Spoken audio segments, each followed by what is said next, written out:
Talking Music with Big Andy.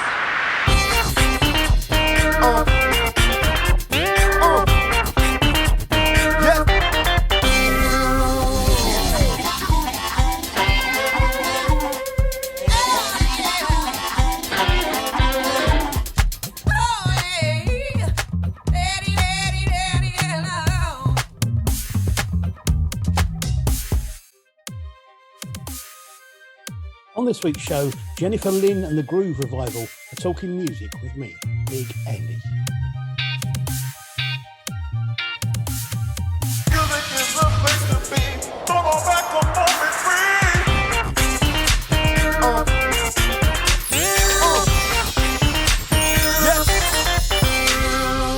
Hello, welcome to the podcast. This week I have with me Jennifer Lyn from Jennifer Lyn and the Groove Revival. Hi, how you doing? I'm doing great. Thanks for having me. Fantastic. Thank you for being on here. You're based in North Dakota, is that right? Yes, that's true. Okay. The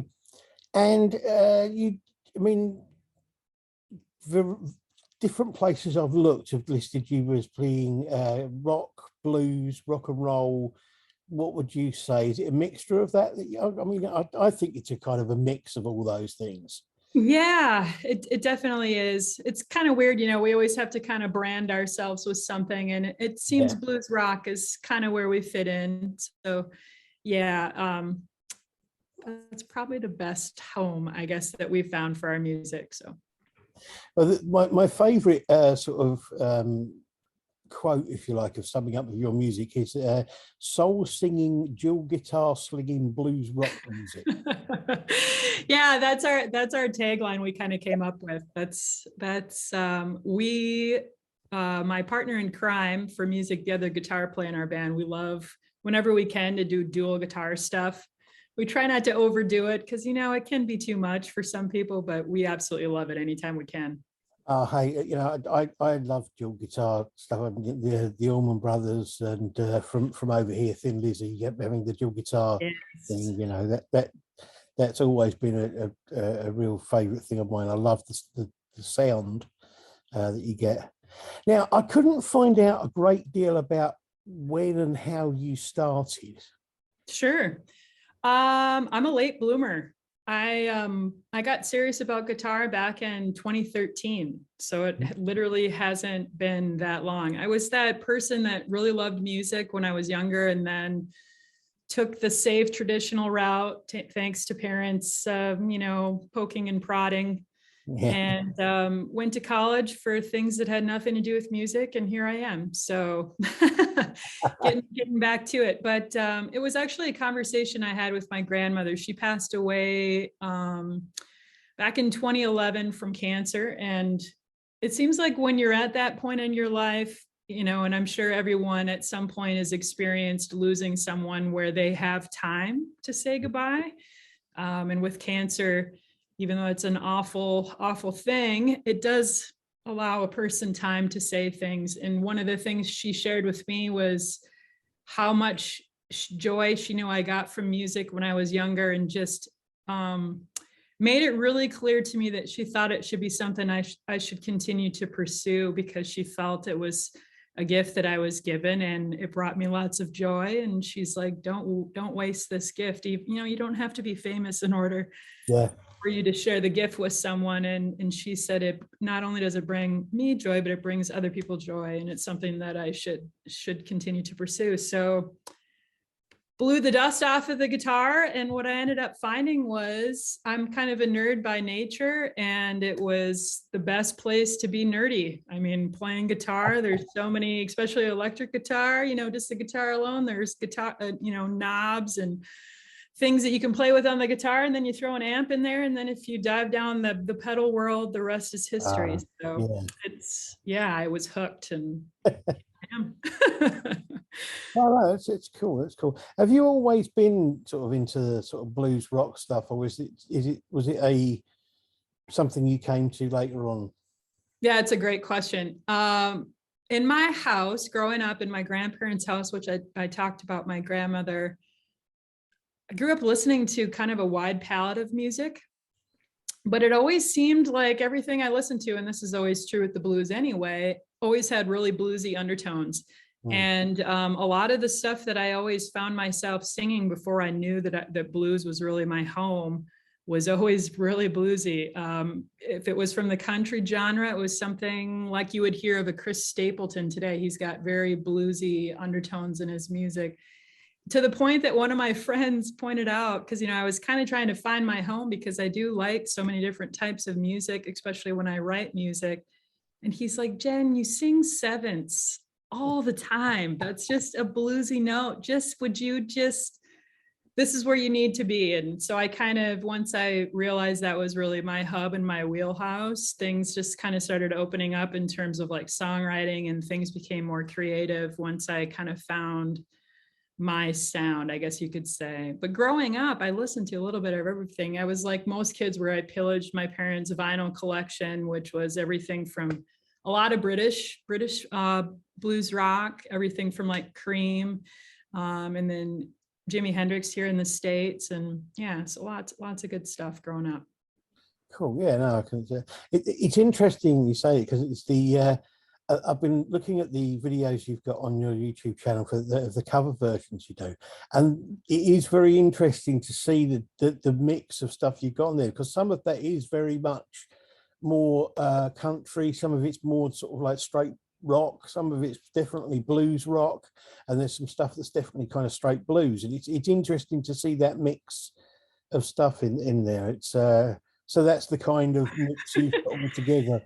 Yeah, it kind of fits because it's the things I write are very eclectic. And I kind of find, like I said, as artists, we kind of unfortunately have to pigeonhole ourselves into this is what we are, because people like to do that. They want to identify you with something. But when you really dive into many of the artists that I enjoy, like let's talk about Led Zeppelin, for example. It's one of my favorite bands of all time. If you listen to their albums, you're going to have everything from hard rock to like, what the hell is this? Where it's like, 12 string guitars, and you're like, but it all kind of fits, because it's coming from the core of their sound. And I kind of feel like that's just what we do. And and then so as a result, their cover music kind of falls into that vein too. So. Yeah, no, I can see that. I really love the covers you've got on there, they're all fantastic. Well, thank you. I mean, I think the first one I can't remember what the first one I listened to was. The last one I listened to was an Allman Brothers track. Oh, sure. Yep. I love the Allman Brothers. I think the sound that they had was just fantastic, and you do it really well. Oh, well, thank you. I appreciate that. Thank you. As far as your own stuff goes, I mean, you released an album, was it Nothing Holding Me Down in 2021? Mm-hmm. Do you release stuff before that in the way of singles and things, or other albums, or? Yeah, there were two albums that came out before that where I was really kind of discovering my own sound and everything from songwriting to guitar. And I've coined those albums now called the demos, because the sound I have now is really kind of what I was searching for, especially we're a 5-piece band. And prior to that, those first two albums were basically trio albums of just me so you'll hear some really crude guitar, which is really cool. I mean, I kind of dig the older stuff because it also shows me how far I've come, and people do kind of sometimes like that primitive sound. And then we've got, the album we just released, which is way more that full frequency sound with 5 instruments and but we call them the demos lovingly. And a lot of people seem to dig them. So yeah, I mean, the thing is, I think sometimes it's nice to hear that kind of pared back sort of slightly rawer sort of sound. It's like it's a bit like listening to Led Zeppelin stuff, which is really well produced, really well layered, and all that kind of thing is really great. But occasionally, you like to listen to a bit of Leadbelly or somebody who's just basically sitting there stomping their feet and playing the guitar. It's got a more kind of earthy feel to it.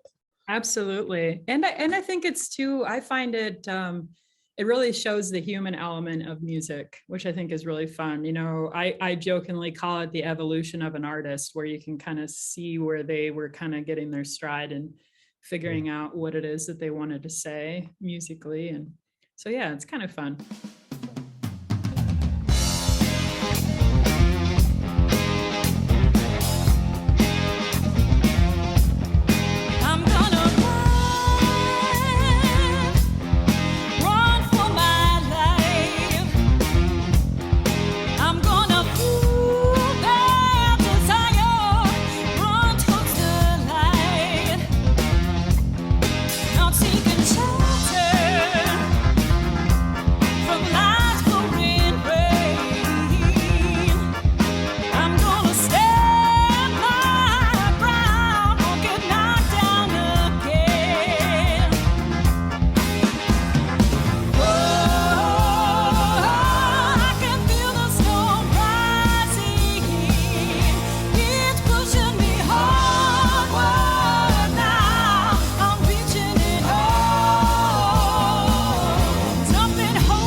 Did you always plan on doing sort of like singing and guitar, or were you?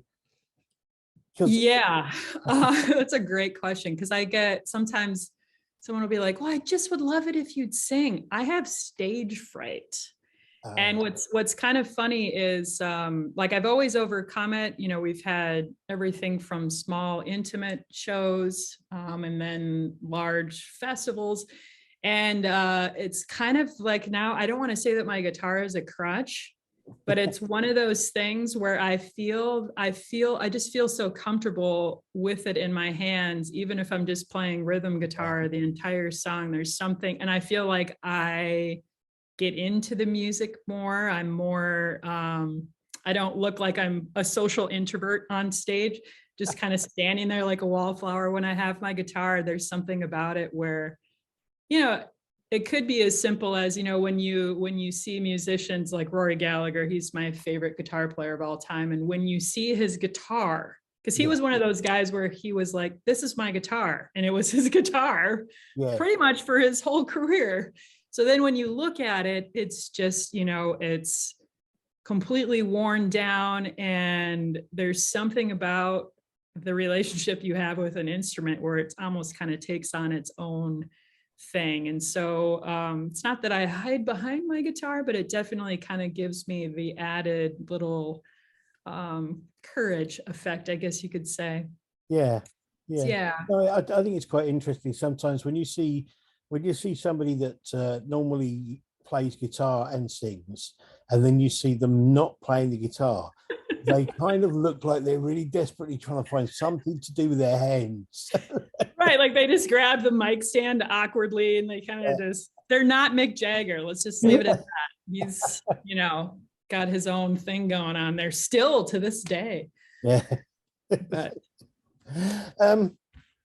so yeah, the thing I noticed was there's a few tracks that you do. The main one is Weight of the World, which have definitely got a kind of gospel sort of feel to them as well. So has that been a big part of your life, or big part of the music you listen to? I would say yeah, only because and it's definitely not like, I'm not a churchy person, but if I was, I would want to go to the South and I would want to go into a Black church. Yeah.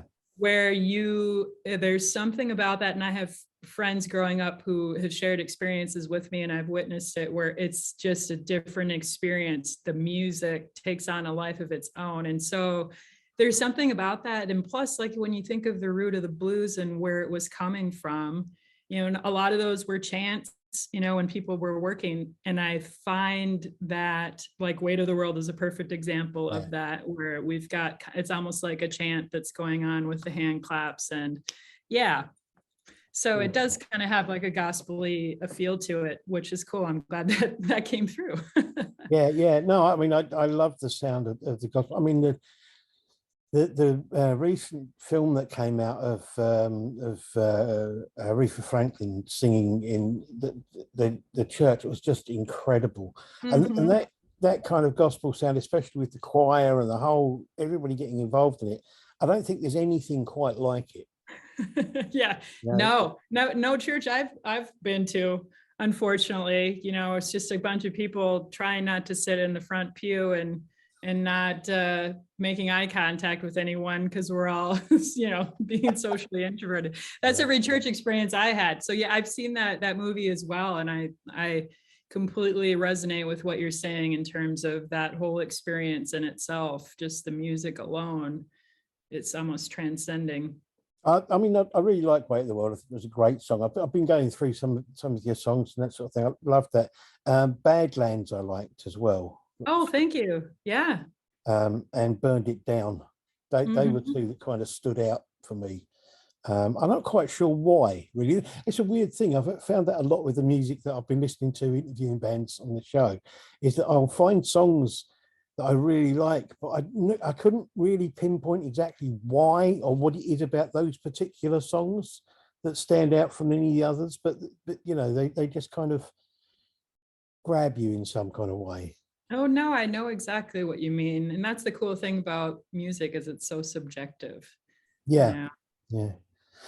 So where do you get your ideas from for writing? Where does the inspiration come for the writing your songs? It kind of depends. Sometimes the funny thing is, when I'm standing in line to check out with groceries, a lot of times the inspiration hits. It's kind of funny. I say that jokingly, of course, but there's a lot of like your phone has the voice memo, and if you listen to it, you can hear like a click, click where someone's checking out, probably in front of me. But realistically, what ends up happening lately, especially with our writing style now, I've got basically a musical partner in crime that I talked about, who's the other guitar player in our band, and he produces our music and writes with me. He in our relationship, it works really well. He is what I call the riff master, where he's been playing guitar longer than I've been alive. And he has all of these riffs and things just going through his head, and he's very musical that way. So he'll just start out with some awesome riff, and then I'm kind of more of a lyricist and a melody person, and I'll just kind of start singing over the top of it. It's like what Paul McCartney described with like the green eggs and ham, I think it was, or something along those, when he was writing a song and he just had the melody, did not know what the lyrics were, but he was just kind of singing nonsense. Yeah, it's a little like that. And then we kind of smooth it out and figure out, I'm a big fan of songwriters like Bruce Springsteen and Tom Petty, and people that there was a story. I feel like the cool thing with music is it was always designed as a way to tell stories. And I feel that modern music at times is getting away from that now, where it's like, drop your booty, drop your booty. Like, what does that even mean? It's like, what story do we have here? And then sometimes I feel like also in music where it's just people rushing to get into this massive guitar solo, where I kind of feel like, you miss a really cool opportunity to tell a story, say what's going on in your life, say what you're seeing around you. Like the songs that we wrote on Nothing Holding Me Down, we wrote that in the middle of the pandemic. So like the song that we have, Weight of the World, for example, was a great example of kind of what we were seeing in the political climate we were in. And I Hope We Make a Change is kind of, we had that song, for example, we had a Zoom call. It was me, my partner in crime, Richard, and then our drummer, Jim. And we were really kind of visiting with each other, just because we missed each other. We hadn't seen each other in quite a while because everyone was in lockdown, and everyone was kind of talking about how they were feeling about certain things. And then that's where that song came from. We were all kind of like, what is this world going to look like when this is all over? When you go through something like that, it's like, are we going to just go back to killing each other as soon as we get the chance? Is that where we're going to, So that song was kind of a reflection of what we were hoping it was going to look like. Like maybe this will be a cool little reset button and we'll come out of this realizing what we missed. And not to sit and talk about the pandemic, but one thing we've noticed is it seems if you really observe, and the people that maybe took to heart what happened, is the human contact. I think we all realized how important it really is, you know, like putting down the cell phone. Absolutely. Or when you pick up the cell phone, don't text, but call that person that you haven't talked to in a long time.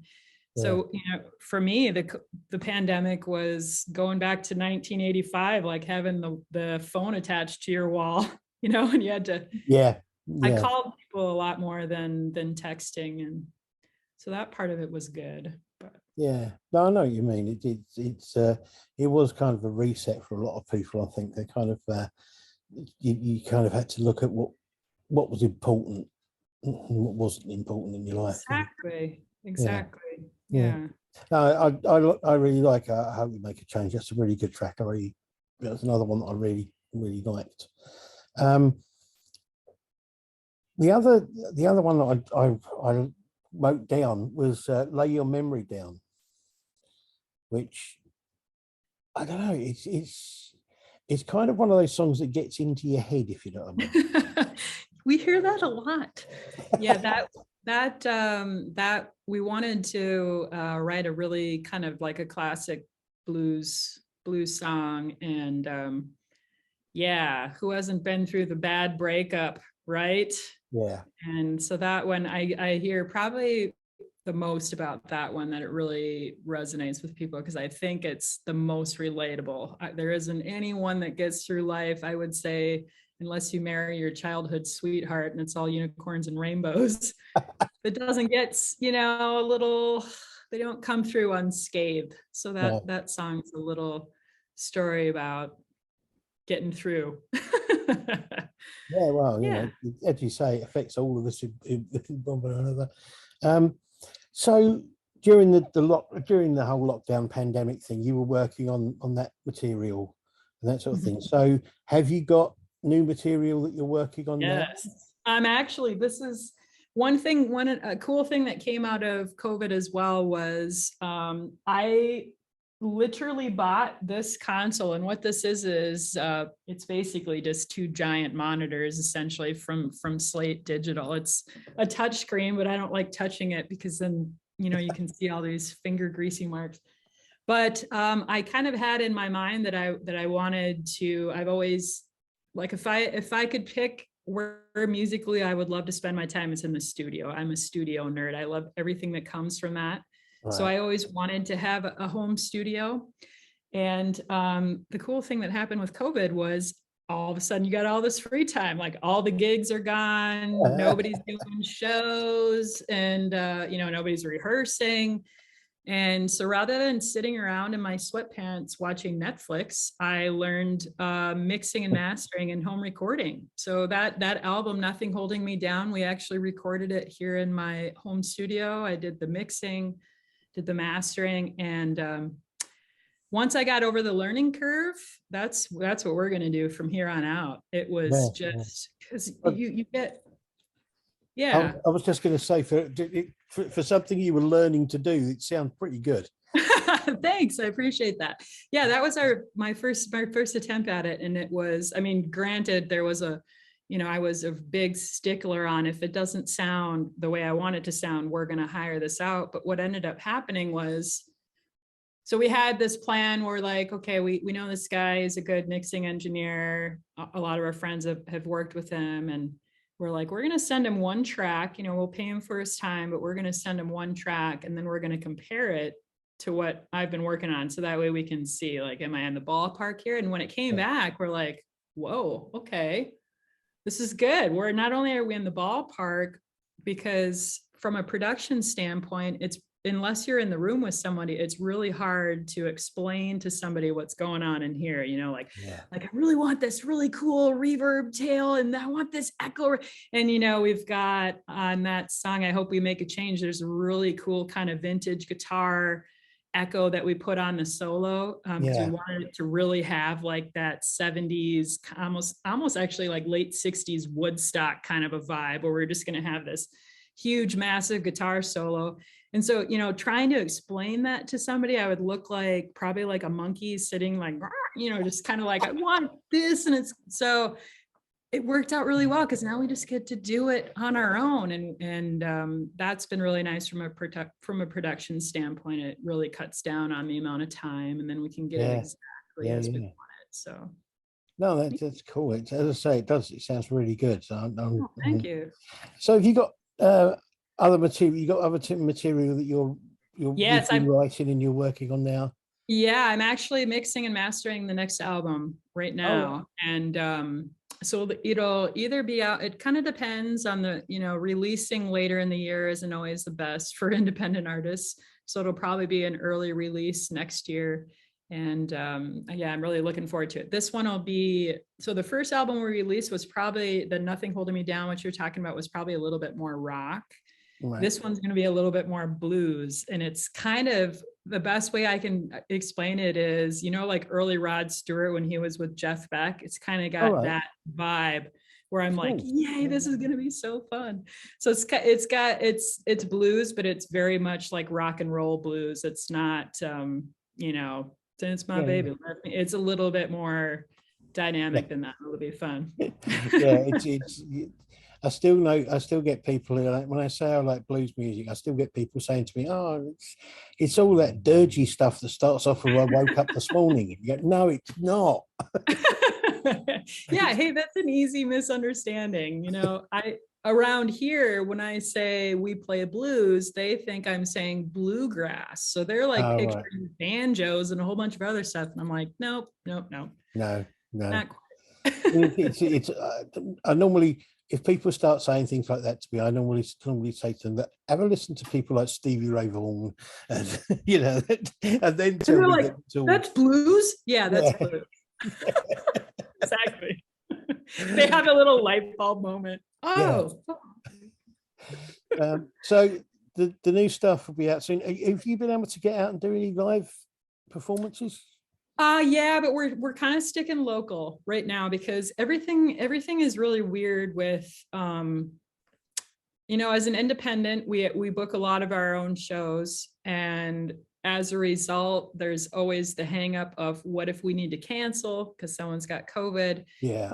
And but yeah, so next we're kind of formulating, we're seeing and talking to other people that are already kind of out there on the road and getting like a game plan for how can we do some shows where this makes sense, where everyone's going to have a good time. And it's just kind of a mess right now with that. And then gas prices here are absolutely ridiculous. I know. So we just had news today that the prices here, it costs over £100 to fill a car up now. So yeah, that's painful. That's kind of in line with what we got going on here. So basically kind of what I did this year was we set up kind of shows for us as much as we wanted to get out and play, because everybody's kind of recovering just from everything, you know. And then I'm working with basically a local venue in town to kind of breathe some life back into the music scene here. So I'm helping them book really quality local, state, and then regional acts. So that way, because COVID killed off a lot more things than you know, people know. It's, you know, the venues were obviously struggling, and then just the music scene in general around here really kind of needed I don't want to say the kick in the butt, but a little bit to make sure that people are still out enjoying live music, and the musicians have venues that are, you know, willing to have them come in and play. And so, yeah. I know a few places over here that have done this thing of putting on sort of like small one-day festival things, so you get 4 or 5 bands playing the same time, so that you kind of like, you get more people turning up because of the fact that each band can bring a certain amount of people along, you know, and it means you end up with a full venue rather than the possibility of only having like a quarter full venue. Yes. That's huge. Like I always say, 300 people in a venue that seats 300 is going to be a lot better than 300 people in a venue that seats 1,500, because human perception, they walk in and it's like, oh, this is awesome. They walk into a place that seats 1,500 and they're like, this is a failure. Why am I here? Yeah. I could have stayed home and watched Netflix. Well, the thing is, it's always been one of those things. I mean, I've performed in bands myself, and one of the things that I have always kept in mind was somebody said to me very, very early on when I first started doing stuff. They said to me, "What you've got to remember is whether you're playing to 1,000 people or one person, you've got to put on the show." Yeah, absolutely. Because that's your job. Absolutely. And I feel too that, you know, as musicians, sometimes and this is human nature. This isn't a musician thing. It's easy for us to insert our egos into situations. And, Yeah. you know, everyone's had that. Every musician at some point in your life, if you haven't yet, you're going to play to no one. You're going to play to the bartender and 2 other people. Yeah. And a good friend of mine, similar to your story, he came up to me because I had one of those gigs where no one showed. And I was like, you know, ugh. And he said, did one person come up to you after that show and say that they really enjoyed the music and thank you? And I'm like, well, yeah, of course. He's like, isn't that the point? Like, fine. Yeah. Yes. Yeah. I mean, the first first open air festival I ever did, we appeared on the first day. We were the second band on, I think, on the first day of a 3-day festival. And I think, if I remember rightly, apart from the bar staff and the sound engineers, I think there were 2 people and a dog. Perfect. That's awesome. Hey. Yeah.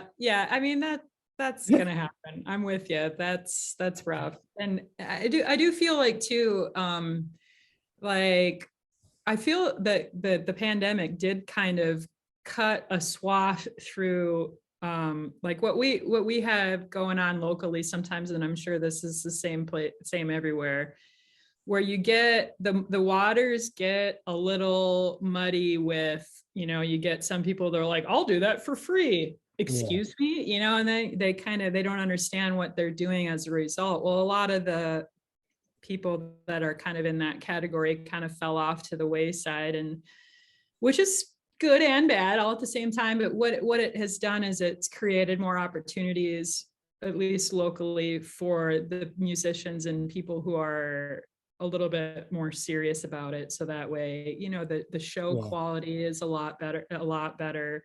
It isn't like where they show up and 5 seconds before the show, you know, the guitar player is like, oh, I forgot my cable at home. I'll be, you know, kind of, it just, you get rid of a lot of that. So that part, it's really good. But I don't know about over there, but over here we still have a thing, which is like there's a lot of venues that only want to put on covers bands and tribute bands because of the fact that they know they'll bring an audience in. Yeah. And they don't like taking a chance on bands playing original material. And I kind of I hoped that would change a bit, but it doesn't seem to have. Well, we are living in a cover band location, and the way that we've made that work for us is like if we do a cover show, it always has a theme, it has an agenda, so people know with 100, it's not just like Jennifer Lyn and the Groove Revival. It'll be called something else. Like we just did one this year called the British Invasion, and we had a blast. It was everything from like the Beatles all the way to what happened after. So starting in like the Who and Led Zeppelin and stuff, and it was a blast. We had a blast. People came knowing what it was. But the cool thing is, like, if you pick, so all you people out there doing original music, if you're living in a cover band scene, 2 things. One, it's not a sin to perform covers. You can make them your own. And also that's how you learn, you know, that's you grooming your chops, learning Gary Moore solos. Hello, you're not going to get much better than that. So 1, you're going to learn. And 2, if you're smart, what you can do is pick cover songs that are in the same vein as your song. You throw in an original, wait until everyone's dancing and having a great time with it, trying to sing along to your lyrics, and then after the song is over, be like, oh yeah, by the way, that was an original tune. We're so glad you like it. Yeah. And you can do that. You can slide it in, and before you know it, people will start to take notice of your originals, and then it won't be the end of the world when you show up and don't play covers anymore. That's what works for us. I mean, don't get me wrong. I mean, I've done it myself. I've done covers and stuff in bands. You know, sometimes we just do covers just for the fun of it. Sometimes I've been in bands where we just did covers. That was it, because we knew that was what was kind of what the people who were in that venue wanted to listen to. Yeah. So you pick and choose, and you take your chances. Yeah, absolutely.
Where do you see this going in the future? Where do you want to take it from here? I mean, do you have a big plan for like 10 years, 5 years time, or do you just take it year by year and see how it goes? I do. Like, for me, I never see myself as a touring artist that's on the road 365 and doing that whole thing. For me, that I don't think I would do well in that environment. Like I said, for me, I'm more of like the studio nerd.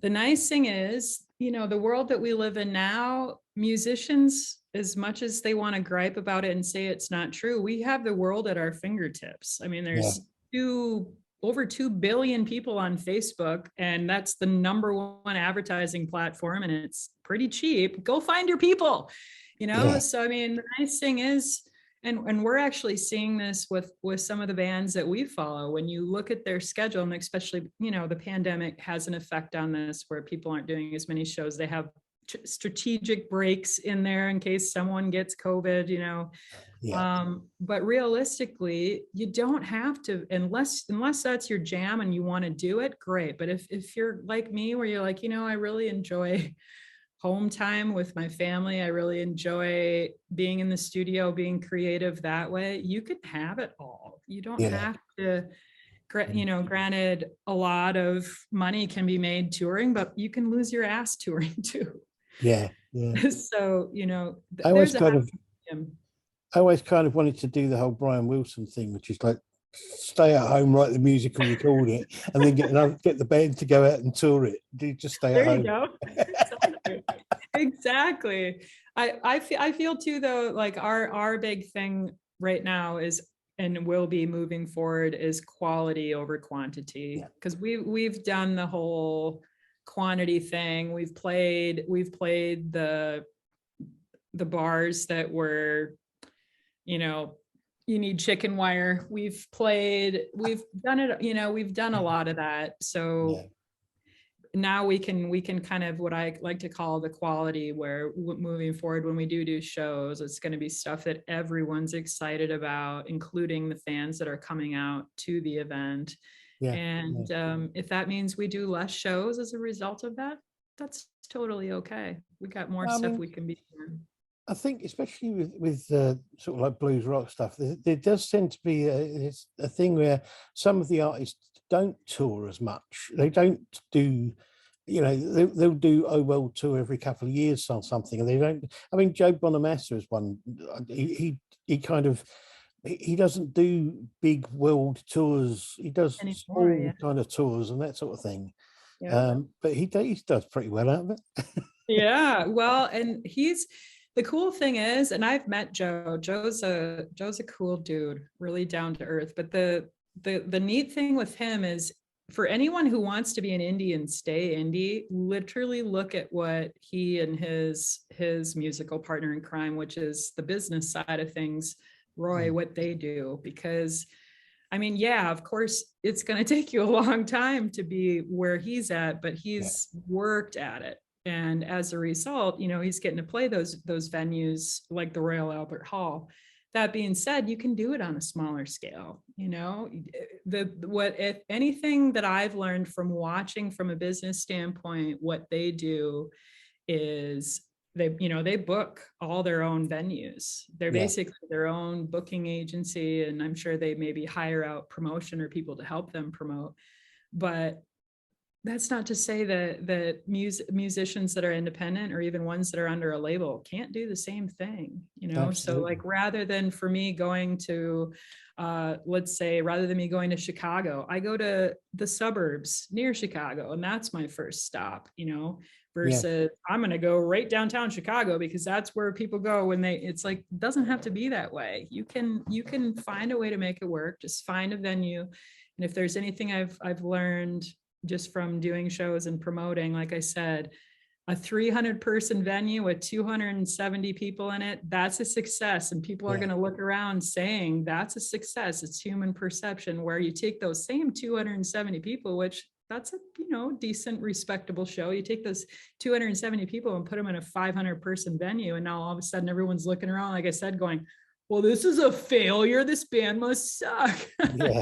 So, you know, I see it all the time, like Lark and Poe, their European tour that they're on right now. They were smart, and I can tell they book smaller venues because I get the emails and I see the Facebook like, hey, we sold this out and we were able to get a larger venue, right? This, you know, like the same company must have a larger venue in town, and now they're playing that venue. That's perfect. You know, there's lots of opportunities like that. Absolutely. And as you say, I mean, the idea of playing just outside of where the main area is, I mean, I think that's where, having seen both the film and documentaries about places like CBGB's, because they were just outside of where the main scene was, people were going to them because they couldn't afford to go to where the main scene was. But then they got to see all of these bands on the ground floor when they first started out, and you know, you're seeing raw talent, which is great. Absolutely. And there's a lot of scenarios like that too, which, I mean, people got to do their research. But yeah, absolutely. I think for the smart people that want to go about it for the long haul and are willing to take that risk, like we talked about, of playing for the bartenders and the dog. And hopefully that doesn't happen with proper planning. And now, like I said, with the internet and social media, it's pretty easy to target your audience and try to prevent that from happening. But still, I mean, the sky is the limit. Now is the time to be a musician. It's not like back in the day where there was a lot of gatekeepers. No, the musicians are the gatekeepers now. For me, it reminds me a lot of the 70s when the whole punk thing hit over here in the 70s. Absolutely. When it was a matter of everyone just sort of like recorded their own stuff in their bedroom on cassettes, and then, you know, sent it off to radio stations and things like that. And it you know, and you played the little pubs that were kind of falling apart, and you know. Absolutely. That's a great analogy. You're spot on. That's exactly what it's like. And the cool thing is, like, we're seeing even the younger generation, not to date myself, but when I say younger, I'm talking like millennials and a little bit younger than that, of drinking age, younger than me. When I talk to them, the cool thing is, they're the ones that are really into music. And I don't even mean musicians, because obviously there's lots of people. I have lots of friends who just love music, but they, you know, they can't sing or play an instrument, but they're more into music than I am even. There's a big push now going back to like vinyl and CDs, of course, even cassette tapes. And the cool thing is, when I ask this younger generation, because I'm okay with my generation and, you know, older generations doing it, because we grew up spinning vinyl. It was either ours or our parents. this generation, the cool thing is when I ask them why it is that they're switching to, you know, like, I'm like, you have access to streaming. Oh, I stream too. But the reason I like spinning vinyl is a lot of the stuff they're buying on vinyl, like they say, it's stuff I can't find on the radio, because let's be honest, most mainstream radio nowadays is kind of like, you know, auto-tune, digitized. It's not me. That's my opinion, though, to each their own. But, you know, this younger generation, like they said, I want to hear human beings playing real instruments, and all of the nuances that go along with that, because it breathes life into the music, and there's something to be said there, where now it becomes an experience. They'll sit like when we were kids and spin an entire album and listen to not only side A, but also side B, you know, not just the singles. I used to, I mean, I used to listen to albums. I listened to albums Englishly. And then when the CDs came out, I bought CDs and I started listening to them. And I found myself taking the CD off and putting the album back on, because it didn't have that click in the same place that I'd been hearing every time I played the record. Yes. And you know what I also think is cool? A lot of people, the same people, when I ask them, besides that detail, they're nerds like me, and they like the liner notes. They want to see who was playing on certain songs and who was mixing it. Where was it mixed? That, you know, they're getting into stuff like that. And I'm like, yes. I like the fact as well that having talked to a few people, there is a certain amount now, like I did when I listened to stuff that came out when I was young. I wanted to know where those people got their influences. What bands were they listening to? What music were they playing? And where did those bands get their influences? And that's why I ended up, like, you know, I was listening to sort of like rock stuff, and then I sort of like start, well, hang on a minute, where did they get this from? Oh, well, okay, the blues stuff, and then the gospel stuff and that kind of thing. And you kind of track it back and you get introduced to brand new music you'd never heard before. Yeah, I agree. It's so cool. And I'm so with you on that. It's so fun to go down the rabbit hole. And then all of a sudden you're like, what? All roads lead back to Muddy Waters? I mean, kind of, in a sense. Yeah, yeah. No, it's kind of like that. The incredible interesting thing for me is I found 5 different bands, I think it was. And they all play quite different sounding sort of rock music. But when you look at their influences and the bands that they started listening to when they were younger, I could trace all 5 of them back to Sun House. Exactly. Yep. I mean, there's so much truth in that. And it's so cool. And that's the cool thing about music, is it really makes the world feel like a smaller place in a good way. Yeah, definitely. You haunt my dream. You're just like a ghost. Toss and turn as my heart screams. You won't let me go. Here I am crying. I'm crying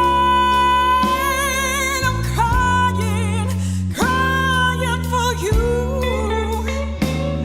Oh, it's time.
Well, good luck with the new album when it finally comes Thank out. you. I'm looking appreciate forward to that. hearing that.